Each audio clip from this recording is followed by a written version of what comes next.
Okay. Hey, what's up? Okay, so I had every intention of recording a whole tutorial series for the 3D costuming and clothing work that I've been doing. I had totally thought to myself, all right, I'm going to record step by step from start to finish how I get the characters from DAZ Studio, export them into Marvelous Designer, get the clothes on them, render them, the whole shebang-a-bang. But every effort I made to record that series just devolved into me getting drunk and singing to my webcam.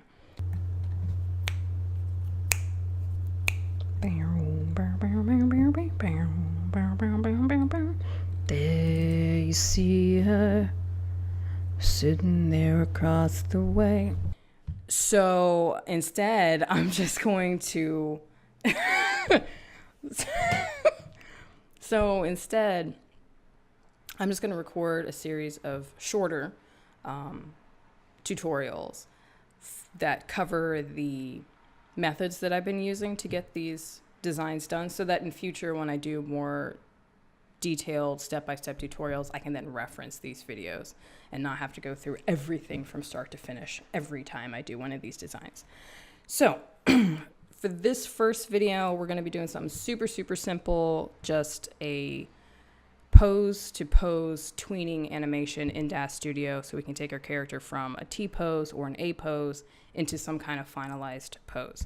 Now, the resources that you're going to need, add-ins and plugins that you're going to need for this, you're going to need, obviously, DAZ Studio. I start everything in DAZ Studio because, you know, I could totally make my own characters and rig them and animate them, but I'm lazy. So I may as well let other people whose forte it is to do that. I'm going to let them do that, and I focus on putting the clothes on the characters. So I'm starting in DAZ Studio. I am in DAZ Studio 4.9 Pro. You're also going to need the Animate 2 timeline, and I'm going to get into that in a minute. And then you'll need whatever character of your choosing and poses of your choosing, whether they be poses that you get off of the DAZ Studio store or poses that you make yourself. So one of the most important things is to get the Animate 2 timeline, and I'm going to get a little bit more about that because if you're new to DAZ Studio, just a heads up, if you download the software, it's free software, it will come with Animate 2 installed. But what they don't tell you, what DAZ doesn't tell you, and I'm getting around, I understand this is a bit annoying, but what they don't tell you is that the Animate 2 plugin that comes with the software is a trial version. So after 30 days, you might come into DAZ Studio and think, all right, I'm ready to get some work done, and then all of a sudden you can't export your animation files, it's just not working the way you expect it to work, and you're going to start losing your mind. Like, why isn't this working? It's because after 30 days, the Animate 2 timeline doesn't operate the same way,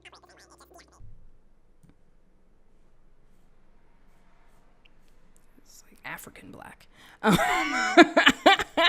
Anyway, all right, here in DAZ Studio 4.9, I'm going to be working with Dash, Genesis 3 male. So we want to start with a character. I can start with the character in the default T pose, and then we're going to want him to transition into some other pose. Now, what's important is we're going to go down here into the Animate 2 timeline. We're going to make sure we're at the very first frame. All right, looking fine. We're here at the very beginning. We're at frame 0.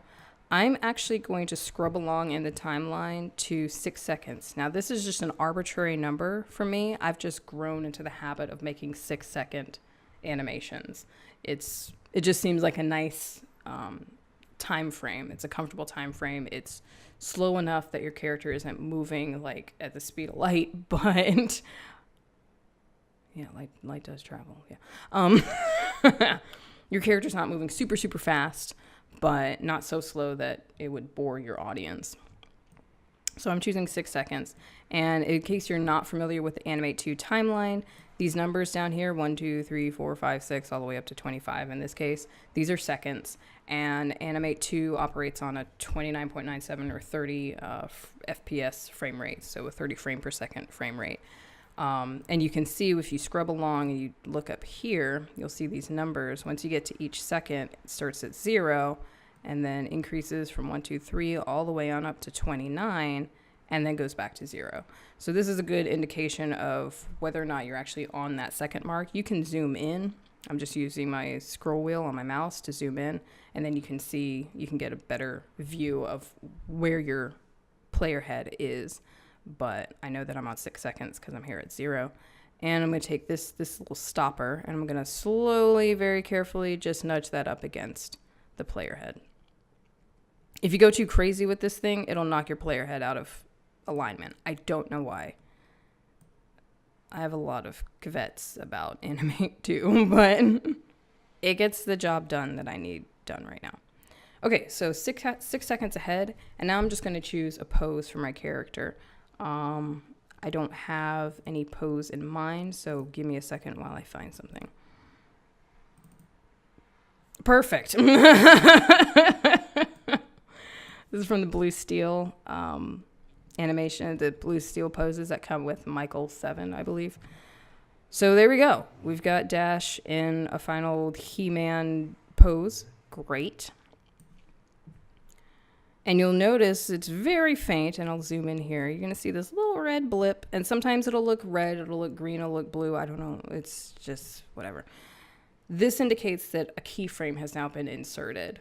Because you've changed the pose, you've changed the character's pose, and you've now changed the location and the rotation of the rig on this character, Animate 2 will automatically create a keyframe for you, which is, you know, that's nice. You also notice at the very beginning, there's also another kind of red, green, and blue blip over here. That's another keyframe that it's automatically created.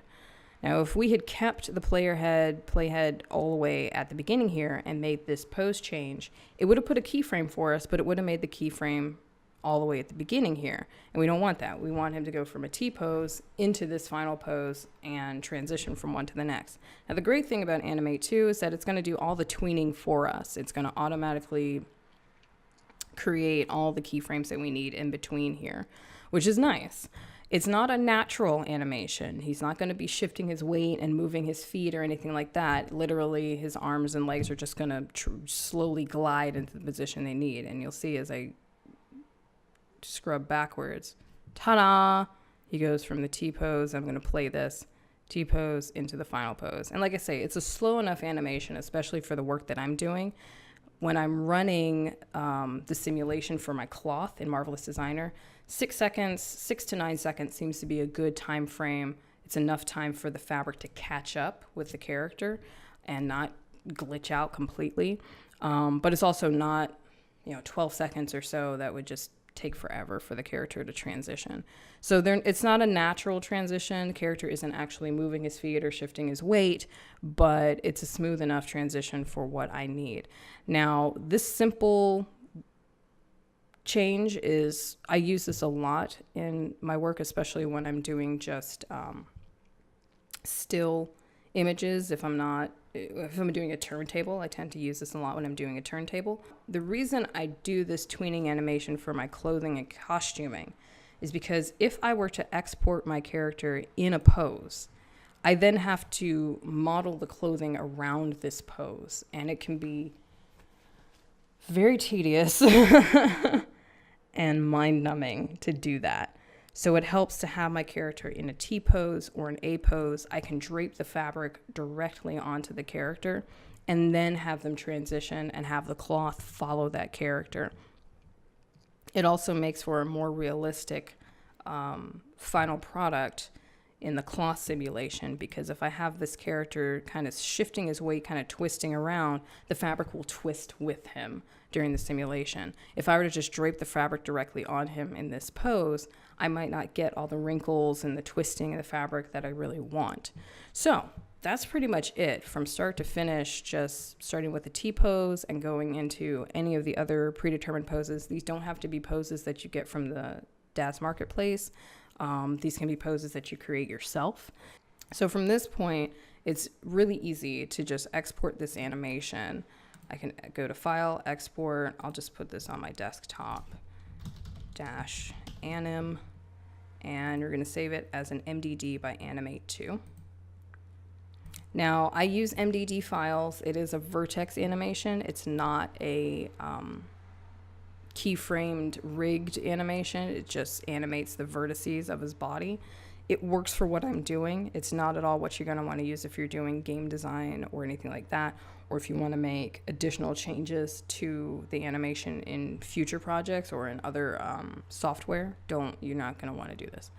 So I'm going to export MDD, and I liked it. The preset by default is for Modo, because that's where the MDD files come from, Foundry's Modo.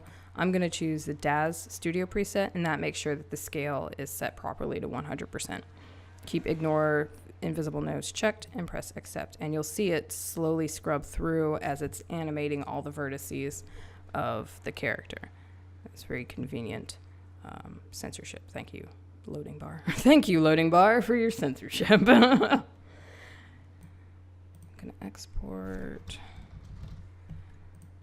So I export the animation, then I go back to the first keyframe and export my character as an OBJ.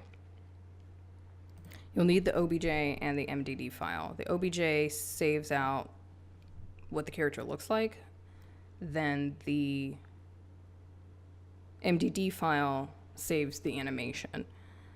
These are the defaults that I'm using for the OBJ exports.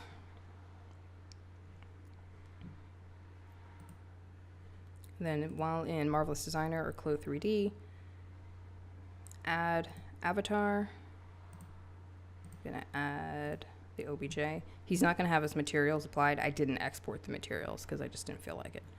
Now we've got our character here in DAZ Studio. I'm sorry. Now we've got our character here in Marvelous Designer. I'm fading a little bit. I'm really hungry. I haven't had breakfast yet. And then to add the animation, we can go into the animation tab, File, Import, MDD Cache Standard. Load in that animation MDD file. We want to make sure we're selecting the avatar and still using the DAZ Studio scale. But now we can see we've got the -anim.mdd file here, and we can see we've got all our keyframes. The timeline here in Marvelous Designer doesn't look the same. It's not in seconds, it's in frames. So we no longer see 1 through 6. We're still instead seeing 0 through 180 keyframes. And when we run through that, there we have our animation. Yay! I don't know why he's lifting off the ground, but whatever. He gets to his final pose. Now, this method of pose-to-pose animation I use a lot when I'm doing just still turntables. And in my next video, we're going to cover more like full animation, like adding anti-blocks and mocap animation. So I'll catch you in the next video. Thanks for watching. Bye.